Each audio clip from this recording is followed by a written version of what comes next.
반갑습니다. 자, 여기는 이제 이야기이기 때문에 이야기의 전개에 중요한 건 시간과 장소고 등장인물이에요. 그래서 제가 이 말씀을 복잡하게 하면 또 설교가 되니까 오늘은 간증과 같이 하기 때문에 이 말씀을 좀 잠깐 말씀드리면, 오순절 날이 이미 이름에 그들이 다 같이 한 곳에 모였다라고 했을 때 1장 다음에 2장에 이게 등장하잖아요.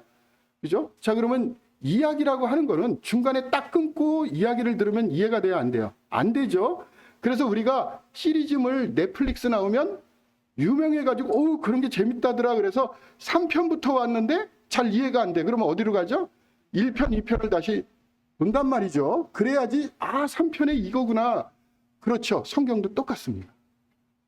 왜 하나님께서는 이야기라고 하는 구조를 통해서 막 우리가 생각했을 땐 넌 이렇게 살아라 이렇게 살아라 십계명처럼 해주면 신앙 안에 더 도움이 될 것 같은데, 그렇게 얘기하면 더 짧게, 성경도 이렇게 길게 쓸 필요가 없어요. 여기서 지금 이야기는 사랑이라고 하는 주제 하나 전달하면 서로 사랑해라 그러고 한 줄이면 되는데, 뭔 그 이야기를 하려고 이야기에 나오고 배경이 나오고 등장인물이 나오고 하면서 결국 그 이야기는 사랑하라, 사랑만이 살 길이다, 이걸 전달한단 말이죠. 그게 이제 설교를 하는 건데 왜 그럴까요? 사람들에게 가장 마음에 깊이 남기면서 잊어지지 않게, 잃어버리지 않게 하는 장치가 시하고 이야기란 말이에요. 그래서 성경에는 또 70%가 다 이야기야. 시에도 이야기가 있고 다 이야기가 있습니다. 이야기는 시간, 장소, 사람들이 나와야 등장인물. 자, 여기서 보시면 오순절 중요하겠죠? 시간이 중요하다고 그랬습니다. 자, 오순절을 이야기한 이유가 당연히 있을 거예요. 왜냐하면 그게 가장 하나님께서 정해놓은 그 시간이기 때문에 그렇습니다. 오순절은 또 배경을 좀 알아야 돼. 이야기를 하려면 오순절이 뭐예요? 성령이 강림한 날인데 유대인들은 오순절을 어떻게 이해합니까? 시내산에서 모세가 십계명을 받은 때, 그때를 오순절이라고 유대교 정통에서는 그렇게 이해하고 있습니다. 그래서 이 오순절이라고 하는 이 개념은 실제는 굉장히 중요한 개념이에요. 자, 모세가 시내산에서 말씀을 받은 것처럼 지금 뭘 받는 내용이에요? 성령을 받는 내용이죠. 그러니까 의미 없이 그렇게 나오겠어요? 그러니까 그 시기까지 잊혀지지 않도록, 다시 해서 말씀을 받는 것처럼 성령이 예수님을 믿는 사람들에게 구약과는 다르게 임재해서 영원히 지속되는 거예요. 하나님 말씀도 역시 마찬가지죠. 자, 이렇게 설명하니까 오순절이 의미 있게 들리잖아요. 그렇죠? 이렇게 오순절이 중요한 거는 뭐냐면, 하나님의 일은 하나님께서 결정한 그 시기에 하나님의 목적대로 이루어진다는 것을 전달하기 위해서 이 시기까지 기다리는 가운데서 성령이 강림할 수 있는 시기를, 경험을 하나님께서 주셨다는 겁니다. 여기서 또 두 번째는 뭐냐면, 그렇게 있을 때 다 같이 한 곳에 모였다 그래요. 이 한 곳이 어디죠? 어디서 모였나요? 우리는 일반적으로 마가의 다락방이라고 해요. 정확하게 이 맥락에서는 알 수는 없지만 마가의 다락방이라고 생각을 합니다. 대부분. 왜 마가의 다락방에 사람들이 모여야 될까요? 우리는 성령 강림, 다시 해서 성령을 경험하는, 그게 항상 그러잖아요. 성령 그러면 개인적인 삶하고는 연결을 하지만 우리 교회 공동체에 임하는 성령님은 우리가 별로 그렇게 들어본 적도 없고 그렇게 큰 관심이 아니에요. 늘 성령은 우리의 내주에 계셔서 같이 동행하는 삶, 개인적으로 신앙생활할 때 돕는 삶, 이랬을 때 성령의 역할은 얘기를 하지만 이 공동체 가운데에서 역사하시는 성령님, 이 부분에 대해서는 우리가 간과할 수가 있어요. 중요한 건 교회의 시작에 그들이 예수님 부활하신 것을 직접 목격하고 실제 1000명이 넘는 사람들이 이전과는 다르게 베드로를 중심으로 해서 주님 안에서 자기의 역할을 하기 위해서 굉장히 들떠 있었을 거예요. 부활하신 예수님을 경험했잖아요. 경험한 사람들은 어땠을까요? 이전과는 완전히 달라졌을 거죠? 달라졌으면 제일 먼저 해야 될 게 뭐예요? 복음 전하는 삶을 살고 싶을 거 아닙니까? 그 주님이 약속하신 대로 부활하셔서 있는 그대로 그들에게 보여지고 승천하셨잖아요. 그걸 경험한 사람들이 지금 가만히 있을 수가 있나요? 오늘날에도 만약에 예수님 이쪽에 오셔서, 야, 너희가 믿고 있는 나가, 그 예수가 바로 나야 라고 우리 부평 중북교회 여기서 오셔가지고 한 30분 메시지 전하시고 딴 데로 가셨어. 그러면 앞으로 우리 삶이 어떻게 바뀔까요? 들썩들썩 하겠죠? 제가 보기에는 직장 그만두는 사람들도 많을 겁니다. 안 그러겠습니까? 그런 걸 직접 경험한 사람들에게 주님께서 성령이 강림하시는 그런 상황 가운데서 그들에게 요구하신 건 뭐냐면 뭉쳐 있으라는 거예요. 모여 있으라고 하는 거. 모여 있는데 지금 예수님 나타나시고 난 다음에 40일에서 50일이 지난 상태거든요. 직접 경험하고 있는 상태에서 하루하루 견디기가 그렇게 쉬운 게 아니에요. 빨리 일하고 싶고 빨리 뭔가 변화가 있었으면 좋겠는데 그게 지금 한 달이 지나가고 있단 말이에요. 그런 가운데서 그들이 모여 있을 때 모여 있는 가운데서 누가 임하시죠? 성령이 임하시잖아요. 공동체에서 중요한 건 뭐냐면 맨 처음에 주님을 위해서 우리가 어떤 역할을 하고 어떤 게 갖춰지는 가운데서 주님께서 허락하신 그런 사역들을 감당하게 된다 그러면 우리 교회가 부흥을 하고 다른 사람들이 주목할 수 있는 그런 교회가 될 거라고 생각을 하지만 주님께서는 그런 방법에 대해서 이게 잘못됐다 이런 얘기를 하시는 게 아니라 중요한 게 뭐냐면 교회의 시작에서 새로운 것을 도약하기 위해서 가장 중요한 성도들의 자세가 있는데 그게 뭐냐면 하나 되는 겁니다. 하나로 모이는 거예요. 공동체가 주님 안에서 한 목표를 가지고 같이 경험하는 무엇인가가 있어야 된다는 것입니다. 그래서 2장에서 제일 먼저 한 게 뭐냐면 때는 하나님께서 결정하신 거고요. 그들에게 요구한 것은 뭐냐면 다 같이 한 곳에 모여 있으라고 한 거예요. 자, 이런 얘기 좀 가끔 하죠. 신앙은 독고다이야. 다른 사람 필요 없어. 이게 신앙생활 해보니까 이건 머리도 복잡하고 그냥 신경 쓰기 싫어. 나와 하나님과의 관계만 좋으면 돼. 나 이제 신경 안 쓰고 교회는 나오는데 난 신경 안 쓰고 나는 하나님과의 나와의 관계만 생각할 거야. 그런 신앙이 세상에 어디 있습니까? 교회 외에 없어요. 신앙 안에서 가장 안전장치가 우리가 섬기고 있는 교회입니다. 지옥교회예요. 주님을 위해서 뭔가 새로운 것을 하기 위해서 교회를 멀리하고 뭘 할 수 있다? 개인적으로 주님의 관계가 좋아서 다른 사람이 어떻든 교회가 어떻든 나는 주님 안에 온전의 관계를 가지면서 신앙생활을 하고 싶다. 이런 게 성경의 가르침이 아니란 말이에요.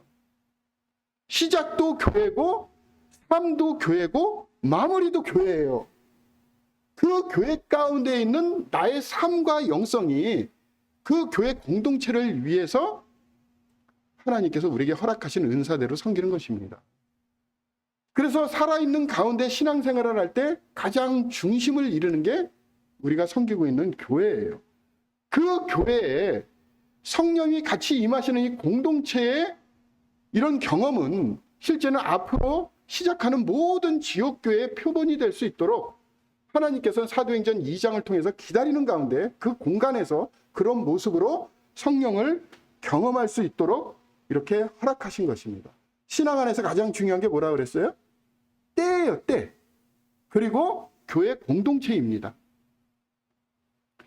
때에 대한 부분을 성도들이 착각할 때가 좀 있거든요. 그죠? 예. 그때 주관은 누가 합니까? 하나님이 하신다고 생각을 하는데 항상 우리는 그때를 내가 필요한 때로 착각할 때가 있어요. 그렇지 않나요? 그런 경향이 있죠. 그렇죠? 자, 그래서 만약에 그때에 대한 경험을 분산시켜서 각자 집에 있는 가운데서 이런 경험을 하다 그러면 각자 경험한 성령님을 이야기할 거 아니에요. 그렇죠? 근데 교회가 시작하는 데 있어서 가장 중요한 게 뭐냐면 공동체가 같이 하는 체험이거든요. 그게 성령 중심으로 경험되어지는 공동체에 같이 경험하는 경험이에요. 그게 지역교회가 앞으로 도약하고 하는 데 있어서 가장 중요한 시발점이 됩니다. 이런 게 전제되지 않고 사람들이 수평이동이 되고 누군가 좋은 소문을 듣고서 그 교회로 왔는데 실제 그런 모습이 없는 가운데서 공동체가 이루어지면요. 그거는 우리가 봤을 때는 뭔가 좀 움직이는 것 같다라고 하지만 주님께서 보시기에는 다른 관점으로 그것을 설명을 할 겁니다. 중요한 것은 뭐냐면 주님의 몸된 교회 가운데에서 같이 경험되어지는 하나님께서 목적하고 있는 그런 일들이라고 하는 거예요.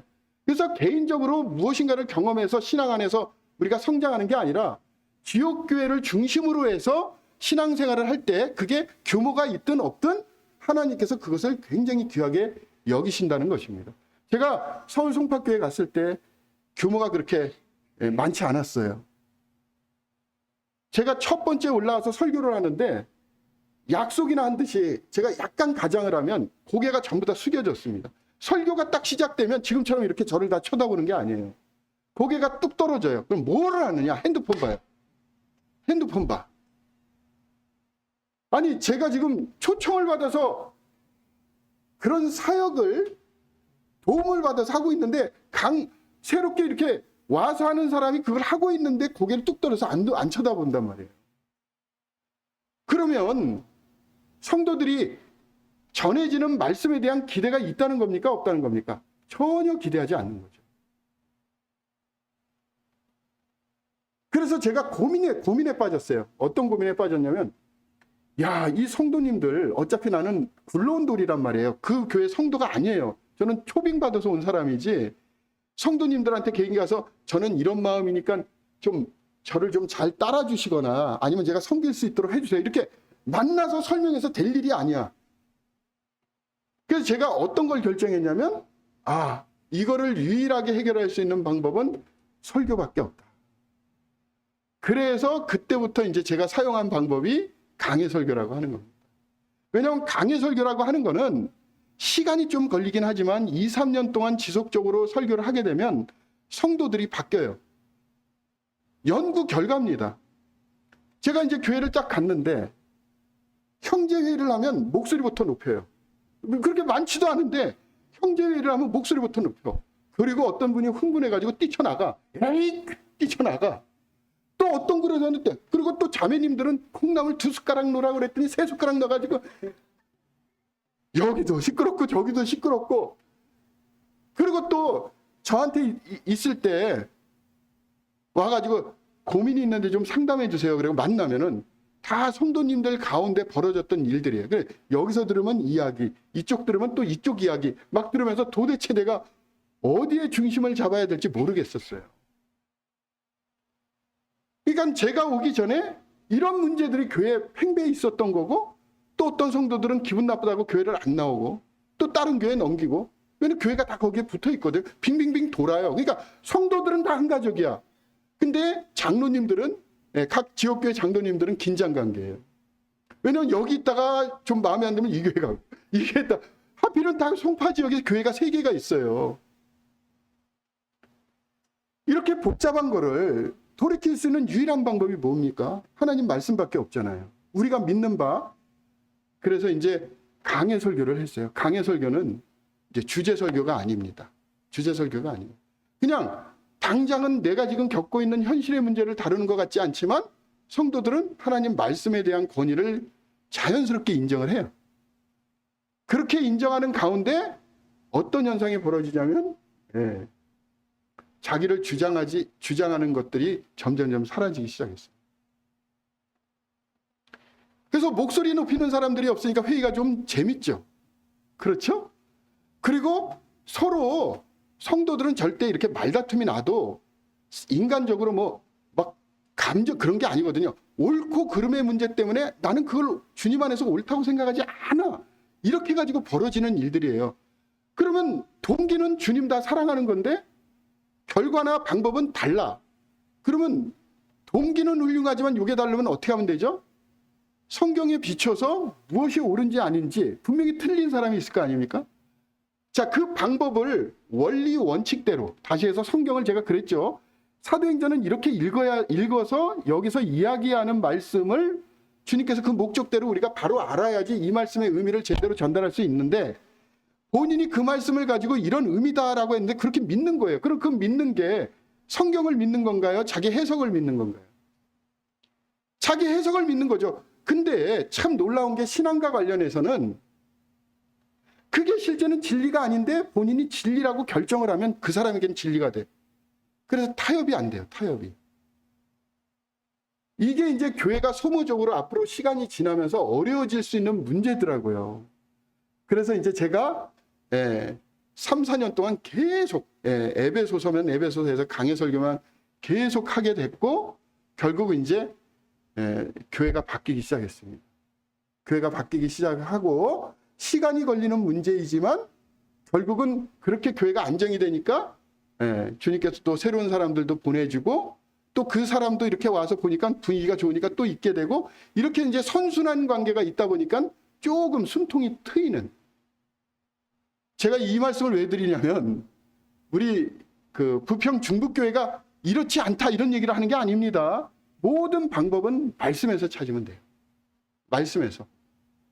그래서 이 말씀도 교리적으로 보면 안 되고 지금 제가 간단하게 말씀을 드렸지만 여기서 우리가 주목해야 될 것은 뭐냐면 이 2장부터 성령이 임했으니까 교회의 시작이 2장 이것도 교리적으로 맞지만 이거는 그 교리를 전달하기 위해서 우리가 쓴 게 아니에요. 이 말씀을 제대로 읽으면 우리는 기다리는 훈련을 받는 거예요. 기다려야지. 가장 안전한 방법은 하나님께서 정하신 그때의 하나님 방법대로 이루어지는 것만이 옳구나, 지속적이구나. 이런 교훈을 2장을 통해서 시작하면서 교회에게 주려고 하는 교훈이기 때문에 그걸 받아야지. 이걸 가지고 실제는 그거 아닌 다른 것으로 적용하게 되면 원래 가르치려고 했었던 가장 중요한 사실은 놓치게 되잖아요. 그렇죠? 그러면 제가 성경을 이렇게 보는 건 그럼 어디서 배웠을까요? 어디서? 호주 지혜로에 가서 성경을 이렇게 공부해야 되는 것을 처음부터 경험을 하게 된 거예요. 그리고 나서 그게 계기가 돼서 제가 이제 성경 해석학이라고 하는 복잡한 학문을 계속 하면서 우리 모임의 신앙이 얼마나 위대한지를 이제 최종적으로 제가 나름대로 학자잖아요. 성경 자체를 가지고 오늘날 우리가 믿고 있는 이런 결론이 있잖아요. 그죠? 이게 얼마나 가치 있냐라고 하는 것을 제가 이제 성도님들에게 이제 말씀드릴 수 있는 그런 상황이 된 거죠. 자, 이해가 되셨죠? 또 하나의 예를 들면 제가 이제 호주를 갈 때 정말 힘들었어요. 왜냐하면 제가 그때 제가 몇 년도에 갔다 그랬죠? 하여튼 25년이 넘었을 거예요, 아마. 자, 그런데 그때 제가 직장 생활을 하면서 이제 컴퓨터 전문가였거든요. 그래서 이제 제가 이제 제 노하우를 가리키는 강의를 하면 그때 당시에 3개월, 4개월 계약을 하면 그때 당시 돈으로 4천만 원을 받았습니다. 강의만 하는데. 근데 그런 직업을 가지고 있는 사람이 성경 공부를 하고 싶은데 아주 진짜 죽겠더라고요. 그래서 제가 결정을 했어요. 그냥 직장을 1년 내려놓고 앞으로 될지 난 몰라. 일단 성경 공부는 일단 한번 해보자. 라고 해서 이제 호주에 지혜로에 이제 가게 되는 상황이 됐는데 문제는 뭐냐면 아이가 2명이었는데 비자를 신청하는 과정 가운데 다 통과됐는데 갑자기 자매한테 전화가 오는 거야. 여보, 임신했어. 셋째. 그래가지고 아니 지금 비자가 나오기 바로 전 단계인데 임신하면 어떻게 됩니까 이거? 곤란해지잖아요. 왜냐하면 호주는 최고로 경계하는 병이 결핵이에요. 무조건 엑스레이를 찍어야지 됩니다. 근데 애기 임신했죠. 그래서 제가 그러면 엑스레이 찍을 수 있는 병원을 한번 알아볼까 하는데 유명한 병원이 뭐 세브란스 병원 같은 데 있잖아요. 그래가지고 그러면 우리나라에서 가장 안전한 그런 병원에서 엑스레이 찍어도 되냐 그랬더니 호주 정부가 안 된대. 한국 사람은 그때만 해도 안 믿는데. 그 어디냐? 자기네가 지정한 병원 종로에 있는 조그만 병원인데 거기만 하라는 거예요. 그래서 거기 갔는데 제가 엑스레이를 찍었을까요? 안 찍었을까요? 대부분 사람들은 이렇게 생각해요. 주님을 위해서 뭔가 어려운 결정할 때 보면 삶에 있어서는 부담이 되죠. 왜냐하면 직장을 내려놔야 되고 내가 가지고 있는 모든 걸 중단시켜야 되잖아요. 근데 주님을 위해서 뭔가를 하려고 했을 때 결정한 거기 때문에 일단 하기로는 했어요. 근데 갑자기 예기치 않은 임신이 생겼잖아요. 그러면 어떻게 생각해요? 주님이 막으시나 보다 생각하겠죠? 근데 저는 그렇게 살질 않았어요. 지금까지 주님께서 인도하셨는데 이거는 뭐지? 이렇게 했어요. 그래서 안전한 방법이 있는지를 다 찾아봤어. 그랬더니 그 당시에 납을 대고 찍는 게 있더라. 여기 배만 납을 대고 찍는 게 있대. 그러면 좀 안전할 수도 있대.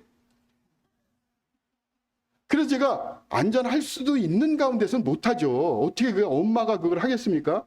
근데 알아보니까 안전하다고 그러더라고요. 안전하다고. 그 병원에서 괜찮대요.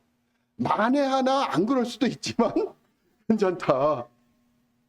근데 분명히 지금까지 주님 인도하셨거든요. 그래서 주님께서는 이러한 어려움을 주시는 것은 이유가 있겠구나 생각을 하고, 대책이 없었으면 안 했지만 납을 달고 찍었습니다.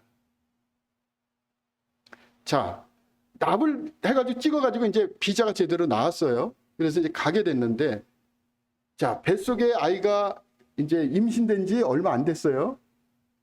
바로 밑에 아이는 1살입니다. 그 다음에 그 제일 큰 아이는 2살이에요. 그러니까 연년생으로 2살, 1살 배. 이런 가운데에서 제가 아파트를 팔았습니다.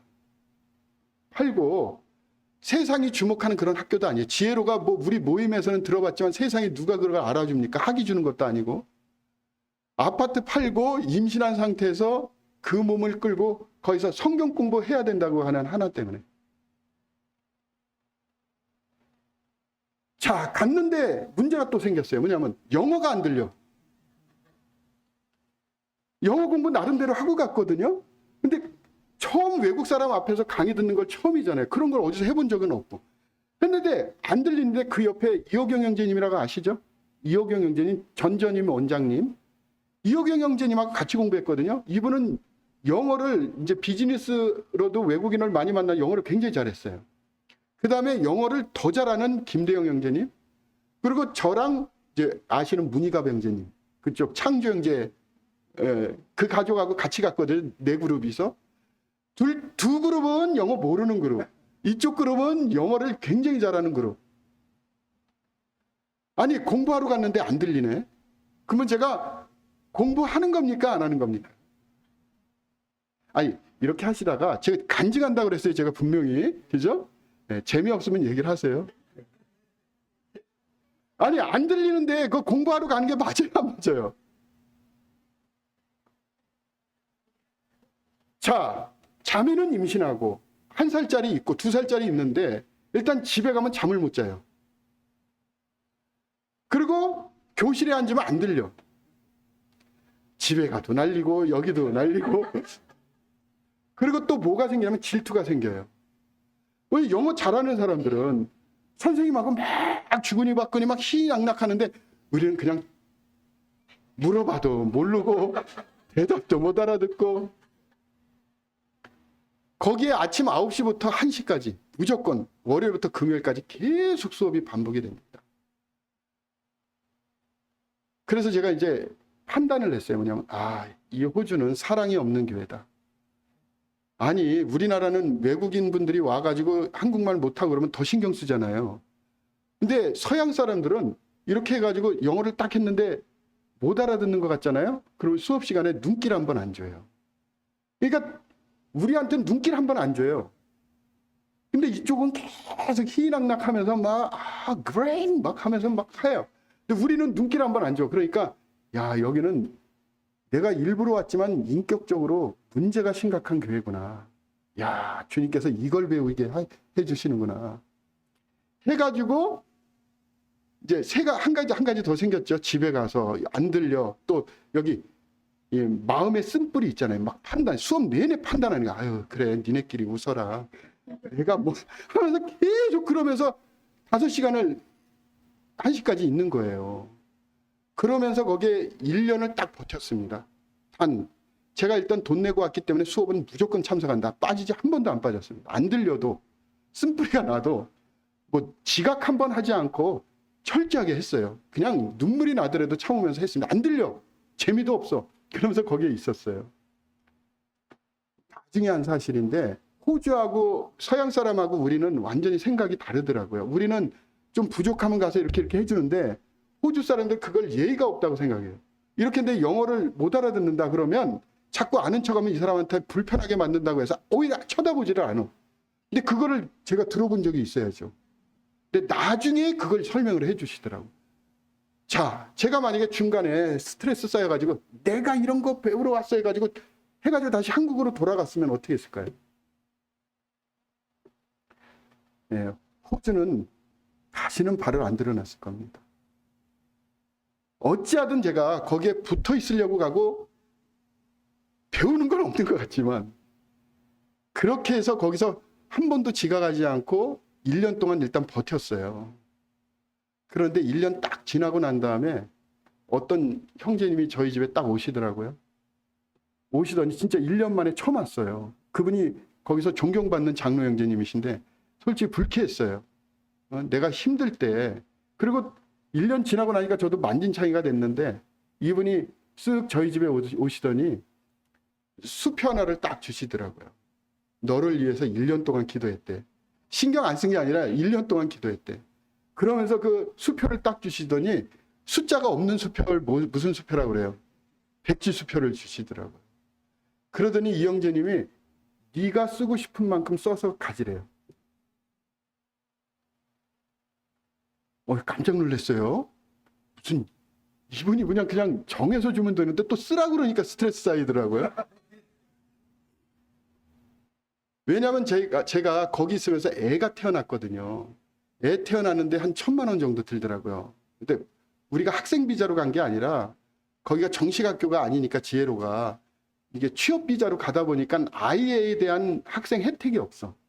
그러니까 돈이 굉장히 많이 쓰는데 이분이 그런 걸 다 본 거야. 나는 안 본 줄 알았는데 이분이 우리 삶에 대해서 계속 기도하면서 계속 그러면서 이제 가장 힘든 그 시기에 지금 때를 얘기하죠. 지금 사도행전 2장 얘기하는 거예요.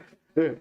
그때에 그분이 오셔서 그 얘기를 딱 하시면서 너를 위해서 1년 동안 기도했다. 네 가정을 위해서. 야, 금융치료만큼 좋은 게 없더라고요. 그때 눈물이 훅 났어요. 네. 주님께서는 이렇게 역사하시는구나. 그리고 나서 이제 제가 그때 너무 지쳐가지고 이제 더 이상 내가 못 견디겠다 돌아가려고 하는 시점에 그게 있었거든요. 그랬더니 또 제가 판단했던 어떤 또 유명하신 장로 형제님 또 오시더니 니네가 생활하는 거 보니까 돈을 너무 많이 쓰고 애 키우는데 돈이 많이 들더라고요. 3명 키우니까. 장학금을 주겠대. 지혜로. 그러면서 우리는 돈도 다 떨어지고 해서 마음도 그렇게 해서 이제 자매랑 2년 계획하고 왔는데 이제 1년 하고 돌아가려고 하는데 이분이 장학금을 또 주겠대. 그래서 얘기하는 그 타즈메니아라고 하는 CTI 같은 공부하는 데가 있거든요. 시드니에서 1년 공부하고 타즈메니아에 가서 1년 공부하는데 너에게 장학금을 주기 위해서 위원회에서 결정을 했대요. 아니 제가 중간에 떠났으면 타즈메니아 진짜 거기가 공부하는 데거든요. CTI 같은 데가 타즈메니아에 있어요. 이쪽은 어학하고 다른 과정이 있는 거고. 거기 못 갔을 거 아닙니까? 근데 그분이 또 와서 장학금을 줘서 돌아가려고 했다가 간 거예요. 네. 거기서 공부를 하는데 뭐냐면 여기서 1년 동안 제가 버텼잖아요. 거기 가니까 들리더라고요. 깜짝 놀랐습니다. 그리고 제가 시드니에 와가지고 들리지도 않고 막 자존심 상하면서 쓴뿌리가 났는데도 한 번도 지각 안 하고 수업에 빠진 적이 없으면서 1년 동안 버텼더니요. 지금 제가 사역을 할 때 인내심이 훈련이 됐어요. 제가 이제 전임 사역을 하면서 실제는 형님도 하시지만 쉬운 게 아니거든요. 이 인도자들은 책임질 역할이에요. 그 책임이라고 하는 게 제가 작년까지 부원장으로 22년 동안 부원장으로만 했습니다. 올해 원장이 됐어요. 완전히 달라요. 제가 교회는 또 책임자로도 일하지만 그때 또 경험한 거하고는 또 완전 달라요. 교회는 사도 바울도 그렇지만 2차 전도 여행하고 난 다음에 복음 전하고 나서 다시 가던 길을 돌아서서 장로를 세우고 가거든요. 그러면은 복음 전한 지 몇 개월 됐어요. 교회는 장로가 있어야 됩니다. 교회는 인도자가 있어야 돼요. 목회자가 있어야 되는 겁니다. 그렇게 누군가는 결정할 수 있는, 결정해주는 사람이 있게 됐을 때 그 교회는 그 이상의 꿈을 꿀 수가 있는 거예요. 근데 대부분 이제 교회가 아담하고 그러면 이제 리더십이 조금 어려워질 수도 있는데 제가 오늘 형님 지나가면서 인사하고 하시면 여기서 있는데 저보다 더 열려주셨어. 굉장히 오픈되어 계시거든요. 그래서 교회를 위해서 필요하신 우리 일꾼 형제님이 여기 계시구나. 제가 여기 오기 전에는 전혀 몰랐는데 형님이 교회를 위해서 고민하시고 기도하시고 준비하시고 이런 것들을 이미 많이 하고 계시더라고요. 그러면 그 이후부터는 뭐만 하면 됩니까? 주님의 때죠. 그죠?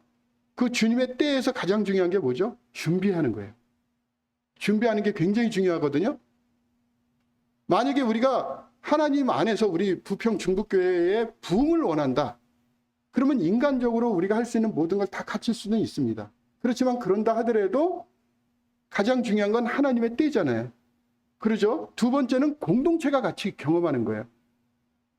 우리 교회 공동체가, 우리 모든 형제 자매님들이 이 교회를 위해서 한 마음이 돼서 주님 안에서 그렇게 기도하면서 이 교회를 위해서 한다 그러면 어떤 교회도 부흥하지 않을 교회가 있나요? 아니겠죠? 이 말씀이 그런 부분이에요. 여기 보시면은 2절에도 호련히 하늘로부터 급하고 강한 바람 같은 소리가 있어 그들이 앉은 온 집에 가득하니 마치 불의 혀처럼 갈라지는 것들이 그들에게 보여 각 사람 위에 하나씩 임하더니 그들이 다 성령의 충만함을 받고 성령의 말하게 하심을 따라 다른 언어들로 말하기를 시작하였더라. 여기서의 포인트는 뭐죠? 성령 충만함을 받았다는 거예요. 여기 뭐 불같이 떨어 이런 것들을 자꾸 해석하려고 하지 말고요. 공동체를 모이게 해서 그들이 바로 전해서 주님 일을 하고 싶지만 중요한 건 하나님의 때를 기다리는 훈련을 하는 거예요. 본인의 생각보다는 하나님 그 때에 하나님의 방법대로 이루어진다고 하는 확고한 신념을 공동체가 경험하게 하는 거죠. 그러면 이를 위해서 우리가 할 수 있는 게 뭐죠? 같이 기도하는 거예요. 이건 일꾼들만 기도하는 게 아니라 어떤 직분 맡은 분만 기도하는 게 아니라 이 교회의 일원이라면 모든 멤버는 이 교회 방향을 위해서 한 마음을 가지고 기도를 해야 돼요. 한 마음이 될 때까지 주님께서는 이 교회를 하나님의 때까지 기다리게 하시는 거예요. 요한복음 17장을 한번 잠깐 볼까요? 요한복음 17장.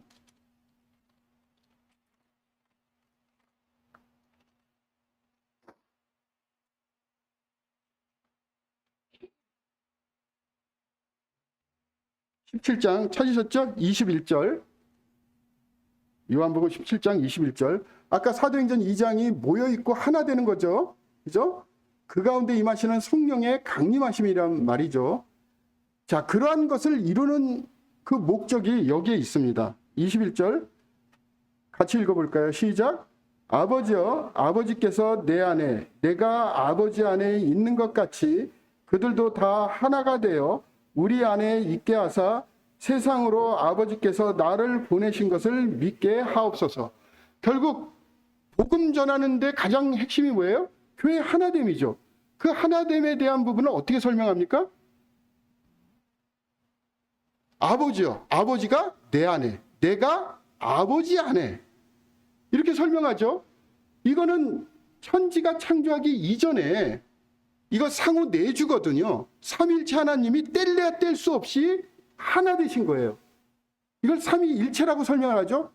서로에 대해서 모든 것을 공유하면서 거기에 핵심은 연합입니다. 하나됨이에요. 그 하나됨이 성령으로 말미암아 하나님의 자녀가 된 사람들에게 예수 그리스도가 가지고 있는 새 생명, 그걸 교회라고 하거든요. 그 놀라운 새 생명을 더하게 하셔서 연합된 삼일체 하나님의 내주 가운데 우리를 초청한 거예요. 어떤 생명을 가지고요? 우리 주님이 가지고 계신 그 생명을 가지고. 거듭난 게 그거거든요. 그래서 성경에서는 이 생명을 헬라어로는 구분해서 불러요. 우리가 살아있고 운동하면서 좋은 음식 먹고 할 때는 비오스라는 단어를 씁니다. 헬라어는 생명이라고 번역돼 있어요. 근데 지금 얘기하는 이 생명은 조회라는 생명입니다. 다른 단어예요. 그렇지만 우리나라는 생명이 하나밖에 없잖아요. 단어가. 그러니까 생명으로 번역할 수는 없지만, 번역할 수밖에 없지만 원래는 생물학적인 생명이고 이거는 새 생명입니다. 거듭난 생명이에요. 거듭난 그리스도인들은 생물학적인 생명이에요. 이건 늙는 거예요. 늙어. 근데 조회라는 생명은 영원해요. 두 개의 생명이 우리에게 있는 거예요. 이 조회라는 생명을 성령님을 통해서 우리에게 회복하셨고 이 생명을 가진 사람들이 하나님과 아버지 하나님과 성령 하나님과 아들 하나님의 삼위일체의 상호 내주의 온전한 연합 가운데 우리를 그쪽에 포함시켜서 연합을 이루는데 그거를 가시적으로 보이는 게 우리 교회란 말이에요. 좀 어렵게 설명했나요? 최대한 쉽게 했습니다. 이 교회란 말이에요. 그러니까 이 세상에는 교회 외에 다른 게 없는 거라 교회가 가장 안전한 데입니다. 우리 부평 중북교회가 가장 안전한 곳입니까? 제가 그랬잖아요. 저 같으면 여기 교회 다니고 싶습니다. 립 서비스가 아니에요. 제가 교회를 선택하는 기준이 있어요. 밝은 교회. 주님을 닮아가고 싶은 사람들이 모인 교회. 하나님 말씀대로 살려고 하는 교회. 자, 하나님 말씀대로 살려면 말씀을 잘 읽어야 되겠죠. 하나님의 목적대로 임의로 읽는 게 아니라 그런 데 있어서 끊임없이 도전하고 훈련하고 그러한 모습을 갖추려고 하는 교회. 이런 이야기를 서울 송파교회도 똑같이 합니다. 저는. 그래서 우리 서울 송파교회의 목표를 제가 이제 강사로 왔으니까 여기 같이 공유하는 거예요. 아름답습니다. 너무 멋져요. 자매님들 찬양했을 때나 예배 시간에 집중하는 거라든가 설교 들었을 때 이게 눈이 반짝반짝거린다든가 이렇게 재미없는 설교를 아멘 하시기 바랍니다. 정말 훌륭해요. 이랬을 때 여기에 있는 대로 다시 읽을게요. 아버지와 아버지께서 내 안에 내가 아버지 안에 있는 것 같이 그들도 다 하나가 되어 우리 안에 있게 하사 우리 안에 초청했죠? 세상으로 아버지께서 나를 보내신 것을 믿게 하소서. 결국 복음은 연합을 통해서 이루어지는 거예요. 물론 우리는 나가서 복음 전하죠. 그것 하지 말라는 게 아닙니다. 연합이 목적이 돼서 우리가 주님 안에서 작지만 아름다운 교회 꿈꿀 수 있잖아요. 그죠? 그런 교회를 위해서 우리가 살아가게 됐을 때 복음 전하는 열매가 교회에 더해져서 주님께서 허락하신 그런 모습으로 이렇게 된다는 것입니다. 자, 간증 하나만 하고 마칠게요. 더 듣고 싶죠? 그렇게 해서 이제 타즈메니아로 가게 됐습니다. 갔어요. 돌아가려고 했는데 그분이 이제 장학금을 주셨어. 가야죠. 그죠? 가는데 이제 문제가 생겼어요. 뭐냐? 차가 문제, 차를 제가 그 20만 원 주고 샀거든요. 어디서 샀느냐? 거기는 이제 땅이 넓으니까 차가 없으면 쇼핑도 못 해. 그러니까 뭐라도 해야 되는데 돈이 없으니까 이제 그 중고로 나온 걸 신문에서 보고 찾아갔어. 갔더니 어디 나오냐면 창고에 한 5, 6년은 안 탄 차 있잖아. 거미줄 막 붙어 있는 차. 그것도 팔더라고. 근데 시동을 거는데 시동은 걸려. 그래가지고 그래 알았다. 그래 그거 왔어. 그래 거미줄 다 떼나고 했는데 차가 제대로 가겠습니까? 아니죠. 딱 10분 정도 운전하면 연기가 팍 나. 그래서 계산한 거지. 차 고치기는 싫고 돈이 많이 들어요. 거기는 저기 그 카센터 비싸거든요. 그래서 안 가면서 완전히 퍼지지 않는 한도 내에서 타자. 그래서 10분 넘어가는 거는 안 가요. 마트도 그 정도 안에서만 가는 거야. 근데 문제는 이제 여기서 타즈메니아를 가려면요. 어느 정도까지 걸리냐면은 이제 운전을 해가지고 새벽 4시에 출발해서 저녁 7시에 쉬지 않고 가야지 도착하는 거리거든요. 그래야지 거기서 배를 타고 타즈메니아라고 섬을 가는 거예요. 근데 자, 우리 아이가 태어난 지 지금 이제 얼마 안 됐습니다. 그죠? 예, 그리고 2살, 3살이에요. 그리고 차는 당연히 에어컨은 안 들어오는데 호주는 여름이 되고 그러면 고속도로가 50도, 60도가 됩니다. 타이어가 막 흐물흐물할 정도로 그래요.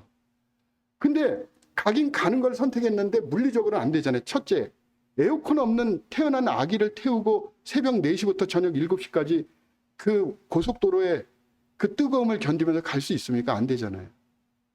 자, 여기서 또 이제 문제인데, 주님, 제가 한국으로 돌아가려고 그랬는데 여기 장학금 갑자기 준다 그러면 가야 되는데 제가 차도 없고 이거밖에 없는데 도대체 여기까지 어떻게 가는지 정말 자신이 없습니다. 그래가지고 이제 일단 새벽 4시에 가는데 호주의 그 로리 코에르 형제님이라고 한국에 오셨거든요. 이 형제님이 오셔가지고 그런 얘기 하시더라고요. 야, 이건 불가능하다. 가는 거는 막진 않는데 가다가 중간에 쉬어서 한번 자고 간다. 호주 사람들도 여기를 직접 가는 게, 그러니까 시드니에서 멜번까지는 하루 자고 갈 거리지. 야, 호주 사람도 그렇게 하는데 네가 직접 가는 건 안 된다. 그래 꼭 자고 가라고 하는데 어떻게 자고 가요? 내가 그때는 뭐냐면 오늘날 호주가 아니에요. 그 동양인을 거의 못 본 사람들이 많아요. 그리고 백호주의 이런 게 있잖아요. 근데 묵을 호텔이 사막 한가운데 있는 호텔이야. 그런 데 가서 제가 어떻게 해요? 유일한 안전함은 그냥 안 쉬고 극복을 가는 거다. 생각을 하면서 난 그렇게 못한다. 거기 세웠다가 모텔에 이상한 사람 만나면 내가 어떻게 하냐. 그래서 난 주님 의지하고 그냥 가겠다. 그리고서 이제 새벽 4시에 왔는데 그분이 걱정이 되니까 와서 기도라도 해줘야 되겠다. 그래가지고 앤드류 퀘일 형제님 같이 기도하고 새벽 4시에 떠나는데요. 놀랄 일이 벌어졌어요. 정말 겨울과 같은 기온이 떨어졌어요. 왜냐면 이게 10분 지나면 오버히팅 돼가지고 연기 나잖아요. 새벽 4시에 떠나는데 그 정말 추우고 씌는 안개 같은 게 가는 내내 한 3-4시간 동안 계속 거리에 있으면서 그냥 자연순환으로 갈 수 있는 온도가 되는 거예요. 이게 넘어가면 퍼지는데 거기서 왔다 갔다 하면서 계속 가는 거예요. 가가지고 어디까지 갔느냐. 이제 긴장이 되니까 애기. 그러니까는 그것도 걱정이 되고 또 하나는 문제냐면 그 차 안에 살림 다 싣고 호주는 아이들 베이비시터 안 하면은 벌금이 엄청나거든요. 근데 거기에 짐을 실었기 때문에 베이비시터를 설치할 수가 없었어요. 그래서 또 하나는 뭐냐. 경찰만 걸리지 말자. 그 2가지 가지고 계속 기도하면서 갔는데 그런 식으로 쭉 가다 한 3-4시간 지나는데 갑자기 저쪽에서 경찰차가 오는 거예요. 야, 이거는 이제 그 자리에서 걸려서 이제 경찰서로 가는구나 라고 했는데 거기서 깜빡이를 계속 키면서 오더라고요. 그렇게 오더니 나를 세우는 줄 알았더니 그냥 쑥 지나가. 지금도 그 이유를 모르겠습니다. 그 당연히 잡아야 되거든요. 어느 정도냐면 저도 이제 문화를 몰라가지고 시드니에서 운전을 하는데 베이비시트를 안 하고 했어요. 한국에서는 안 했으니까. 그랬더니 이제 죄송합니다. 좀 연세 있으신 할머니 운전자가 우리 집까지 쫓아왔어요. 너 베이비시터 안 하면 신고한다. 너 아시하면서 막 이상한 얘기하면서 막 그러는 거예요. 그 정도로 심한데 경찰이 지나갔어요. 2번째 문제는 배가 고프잖아요. 어디서 시켜 먹으려고 하면 또 영어를 해야 돼. 스트레스가 쌓여. 그래서 보니까 맥도날드가 있더라고요. 가서 했는데 목말라가지고 물을 달라고 하면은 물이 영어로 뭐죠? 워러죠. 워러, 플리스. Excuse me? 워터, 플리스. Excuse me? 못 알아들어. 나중에 봤더니 그게 워러가 아니라 워터야. 워터. 워터라고 해야 돼. 이건 우스갯소리입니다. 결국은 물을 못 먹었어요. 그렇게 가면서 이제 마무리를 짓겠습니다. 정말 이제 해가 뜨고 나서는 10분 가다 쉬고 10분 가다 쉬고 10분 가다 쉬고 하면서 했더니 원래 도착해야 될 시간보다 4-5시간이 지나가지고 도착했어요. 근데 이제 그때는 내비게이션이 없기 때문에 주소만 가지고 갔거든요. 거기 멜번의 형제님 댁에 말을 해놨으니 거기 가서 묵으면 된다고 그랬는데 내비게이션도 없고 전화기도 없고 아무것도 없는 가운데서 길도 모르고 그냥 지도만 보고 가는 거예요. 제대로 가는지도 몰라. 기도하면서 계속 가서 막 긴장하고 막 해가지고 해가 떨어져가지고 늦어져가지고 딱 했는데 멜번 웰컴 이게 있더라고요. 아, 주님 감사합니다 그랬는데 제가 완전히 지쳐가지고 해가 떨어지고 애들도 지금 완전히 나 이제 더 이상 못 간다 그랬더니 그 입구 왼쪽에 공원이 하나 있더라고요. 그래서 차 거기다 파킹한 다음에 그냥 누워버렸습니다. 그러면서 막 눈물을 흘리면서 나 진짜 죽겠다고. 더 이상 못 참겠다고. 이제 여기까지는 왔는데 사람이 없잖아요. 밤이 늦어졌으니 누구한테 물어볼 사람도 없고 주소도 모르고 도대체 애들은 난리가 났고 막 이러고 있는데 이걸 어떻게 해야 되나 하면서 막 울면서 기도를 했는데 갑자기 저기서 사람들이 2명이 데이트족 남녀가 그 야심한 밤에 저기서 이렇게 걸어오는데 보니까 사람이에요. 그래서 봤더니 이 친구들은 으슥한 곳에 데이트하려고 왔는데 우리가 거기 있으니까 그 사람들도 놀래고 우리도 놀랬어. 그래가지고 그 사람한테 가가지고 나 기도했으니까 와가지고 주소 보여주면서 나 여기 가야 되는데 이러이러니까 우리 애들이 막 울고불고 난리가 났는데 이 사람들이 길을 가르쳐 주겠다 라고 하더니 거기에 이제 공중전화가 또 있더라고요. 거기 막 전화를 하더니 이제 연락이 됐어. 그래서 이제 가려고 그랬는데 제가 거기서부터 어떻게 가야 되는지를 모르잖아요. 그래가지고 고맙다라고 했는데 이들이 그냥 쭉 가다가 다시 돌아오더라고. 야, 나 따라와. 그들이 데이트를 포기하고 그 형제님 집 앞까지 태워줬어요. 네, 너무 감사해서 제가 그때 카시오 시계를 차고 있었거든요. 뭔가를 다 주고 싶은데 줄 게 없어가지고 시계 보니까 시계 있더라고. 그래서 그 시계를 주면서 넌 천사다. 너무 감사하다. 그래서 그 시계를 줬는데 안 받으려고 그래서 주고는 왔습니다. 그때 사진을 좀 찍어놨어야 됩니다. 지금 제가 아는 간증에 지금 20%를 했습니다. 다음에 기회 되시면 한 번 더 부르세요. 제가 이런 얘기를 하는 거는 다른 게 아니에요. 제가 주님을 위해서 실제 아파트 팔고 직장 내려놓고 다 했잖아요. 지금 오산에서 제일 비싼 아파트에 살고 있습니다. 내 집이에요. 제가 전임 사역하면서 두 가지 기도를 했어요. 주님, 제가 30대 하면서 호주에 갔더니 호주 젊은 형제님 가운데 신학 박사학위 한 사람이 있더라. 그래서 우리 모임도 미래를 위해서 그런 사람이 좀 필요하니까 그런 사람을 세우시거나 아니면 저에게 기회를 주세요. 그거 제가 전임 사역을 결정하고 나서 옆에 신구대학 옆에 다이가 있어요. 거기 올라가서 기도한 두 가지 중에 하나예요. 그걸 들어주셨고요. 또 하나는 24평 아파트를 주세요. 네. 전 돈도 없고 앞으로 직장 생활도 젊은 이제 30대 중반 34세부터 전임 사역을 했거든요. 돈을 어떻게 벌어요? 제가 몇 개월 동안 살해를 못 받았어요. 그런 건 줄 몰랐어, 솔직히. 그랬는데 거기 올라가서 주님 저에게 아파트를 주세요. 그거 듣고 싶죠? 그것도 정말 놀라워요. 이게 사람들이 왜 최추민 형제만 저럴까봐 그래서 그렇죠. 제가 너무너무 힘들 때 CTI 3번 그만둘 뻔 했거든요. 근데 하필이면 한 번도 가보지 않은 어떤 곳에 가서 제가 어디에서 살고 싶냐면 도서관 있는 동네에서 살고 싶은 게 제 로망이에요. 근데 너무 지쳐서 막 운전하면서 울면서 막 힘들어가지고 어떻게 가다 보니까 거기에 갔어. 한 번도 가본 적이 없는데요. 거기서 딱 내렸는데 도서관이 딱 있는 거야. 꿈들의 도서관. 여기가 내가 어렴풋이 옛날에 살고 싶은 동네인데 라고 생각해서 고개를 딱 들었더니 204동이 보여요. 주님, 제가 그때 사역하면서 원했던 아파트가 저런 아파트입니다. 도서관 옆에 있는 아파트. 근데 그 집에 지금 살고 있습니다.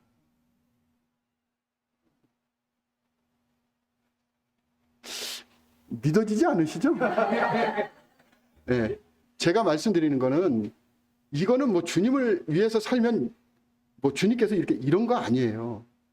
왜 저 같은 사람을 주님께서는 이러실까? 저는 그게 항상 의문이었거든요. 제가 그렇게 잘난 것도 없고 주님 앞에서 경건한 삶을 산 것도 아니고 그럼 주님께서는 왜 나한테 이렇게 하시나? 한 가지를 보시는 것 같아요. 주님이 귀하신 것을 주님께서 귀하게 여기신 것을 귀하게 여기는 사람을 귀하게 여기신다. 존귀하게 여기신다. 그거밖에 없더라고요. 이것으로 마치겠습니다. 기도하겠습니다. 사랑이 많으신 아버지 하나님 감사합니다. 귀한 시간 주셨습니다. 아버지 하나님, 우리 부평 중북교회 주님께서 사랑이 넘치게 하시고 또 어려운 시기를 잘 견디고 지금까지 이렇게 왔습니다. 주님께서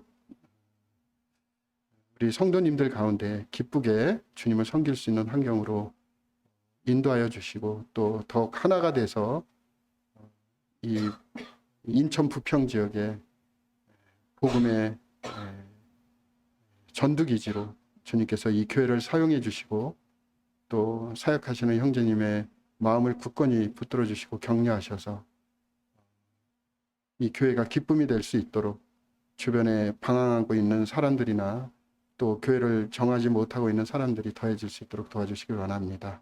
선하신 아버지 하나님께 감사하며 예수님의 이름으로 기도합니다. 아멘.